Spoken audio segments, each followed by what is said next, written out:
You were giving concrete advice to a parent who's struggling with one of their own children lacking motivation to engage in their academic work.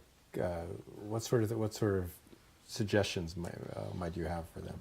Well, I think for starters, it would be very good to talk to the child about what it is that they find. Don't go and ask them why aren't they working hard.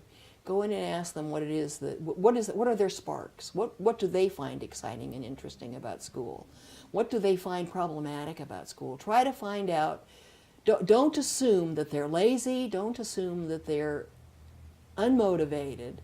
Assume that there's somehow a disconnect between what's going on in school and what they would prefer to do. And then talk with them about, well, how can we change that? How can we make that different for you? Probably it's going to take talking with the teacher. How can we make this different for you? I mean, I really think we too readily jump to the conclusion that it's a problem with them, rather than what they're doing is actually not that unreasonable. If we stepped away from it and tried to say, well, what would you do in that situation? And I can give you an example of that. So I never didn't like school. I loved my math teachers. I never found it boring because I could always find a way to find what I was learning interesting, and that's why I was doing it. I went back and sat in math classrooms when I started doing this research. And I sat in the back like a student, and I said, this is dull.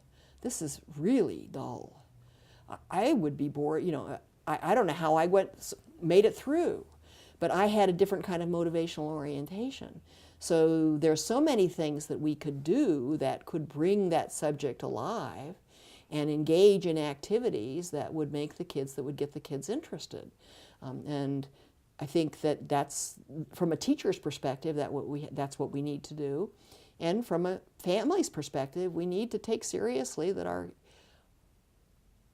kids are not being difficult most of the time. They're not lazy. There's just somehow a mismatch between what they need and what they're getting in these educational settings.